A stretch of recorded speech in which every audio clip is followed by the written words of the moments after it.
It's early season, warm weather, and you somehow find yourself with a giant pile of meat. How do you keep that meat from spoiling? This is a problem that every one of our ancestors faced for thousands of years. And if you find yourself in a long-term wilderness living or survival situation, it's one that you might be facing yourself. In this video, we're going to go over how to preserve meat long-term without refrigeration or any other modern appliances. Before we jump into this, I want to go over a cautionary tale just to illustrate why this basic knowledge is so important.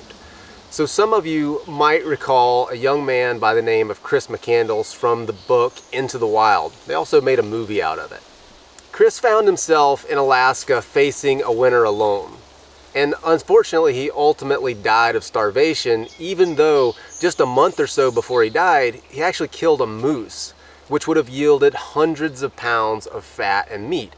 But without the knowledge to preserve that meat, it all spoiled very quickly in the warm weather. So why'd that happen, and how could he have prevented it? Chris's story could have been much different had he understood the concepts that we're going to go over in this video. Meat spoilage is caused primarily by microbial activity or bacterial growth. And so the key to preserving meat without refrigeration is to simply get that meat dry enough so that those microbes can't grow.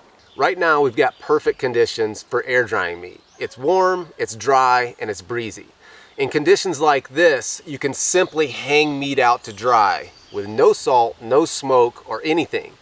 Later on in this video, we're gonna do that, but before we get there, I wanna go over what you might need to do in less than perfect conditions.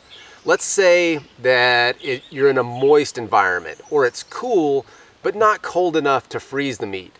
These were the exact conditions that I was facing on season 8 of Alone in British Columbia. In that case, I built a smoker to force dry the meat. Here's how I did it. So these sticks are gonna form the rack that I'm gonna hang my meat from, and then I'm gonna start a little small fire right here, let it die down, then I'll put green or punky wood on there to generate that smoke. We'll block this thing off and dry this meat out really nicely. And the wood I'm gonna pick, there's a little plum tree over here that has fallen down. I'm just gonna cut some pieces off of that. I wouldn't wanna smoke the meat with anything like a conifer, like this Doug fir that I've got here, because it gives it kind of an acrid taste.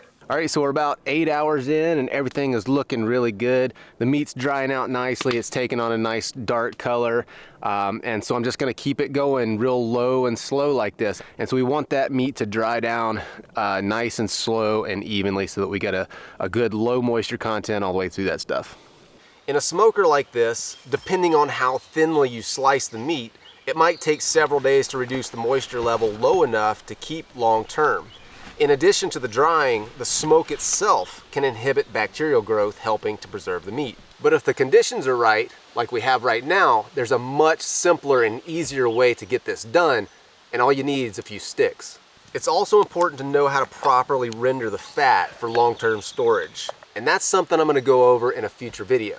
So we'll just quickly make a little drying rack for our meat from materials that I could find right here in the woods. All right, so I've got some, I'm pretty sure this is whitetail, and I'm gonna slice it up in slices that are, a 1/4 inch or less. Sit down. Hey, sit, sit. I don't want that, sit.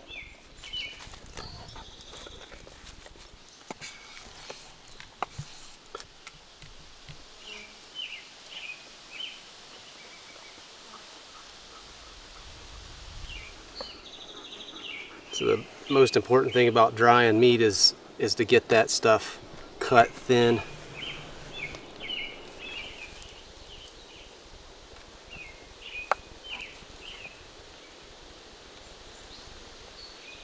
If you're dealing with small pieces of meat like this and you're hanging it from a rack, I find it best to slice it and just kind of roll it out and open it up as you go. That way you end up with bigger pieces. Kind of like butterflying it, but multiple times.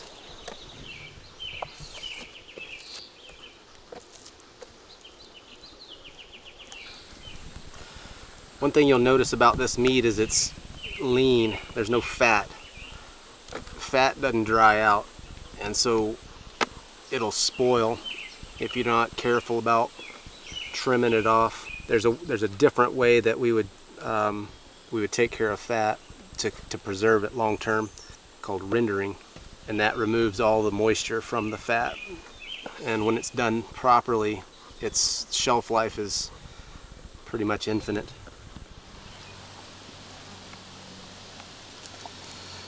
All right, so you can take one hunk of meat and keep filleting it out like that and end up with a big piece that's going to dry much better. Ready to go put this on the drying rack.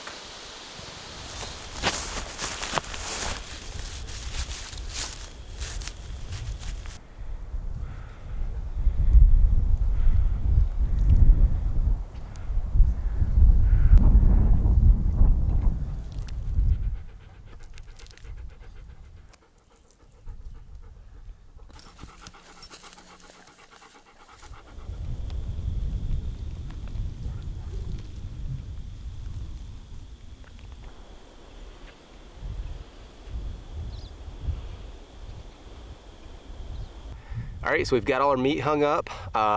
Little note on the weather. Right now, it is probably 70 degrees. I think we're gonna probably have a high of around 75 today. Humidity is probably gonna be around 20%.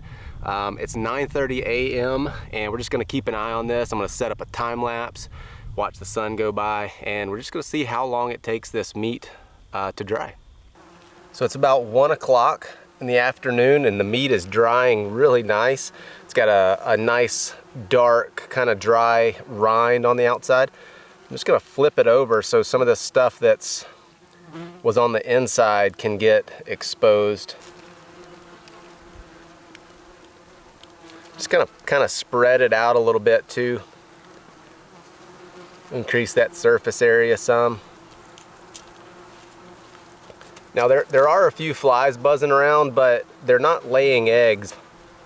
They're just kind of on the surface of it. Most of this buzzing you hear are yellow jackets. Man, stuff looks good. So it's about, I'm guessing, maybe 4 p.m. And this meat is dry. I mean, you could throw this stuff in a sack and carry it with you. It would keep like this as long as you kept it dry. I mean, pretty much indefinitely. But in less than a day, we went from basically fresh, 1/4 inch thick cut meat to something that you could keep for months. And it's got a really good flavor to it. I did put a little bit of seasoning on this, like a little bit of seasoning salt, just to improve the flavor, but even without that salt, it would keep like this. You know, you don't have to have the salt. That just improves the flavor. The yellow jackets and the flies are just kind of feeding on the surface of the meat, and they're not really doing any damage other than just taking away some little small bits of it. But if you had the opportunity to build a small smoky fire just to kind of keep some of these bugs away, that would be a great idea, but in these conditions, it's just not feasible. It's been a very active wildfire season, and it's just way too dry to have a fire out here right now. So I'm gonna get this meat off of here and put it in a bag so we can take it with us elk hunting, if I can keep from getting stung by a yellow jacket in the process. So, you know, in a long-term wilderness living situation, you know, obviously you wouldn't want to be eating jerky all the time. It's hard on the teeth, and it just kind of would get old after a while. But with the dried meat like this, you don't have to eat jerky all the time. You can reconstitute this.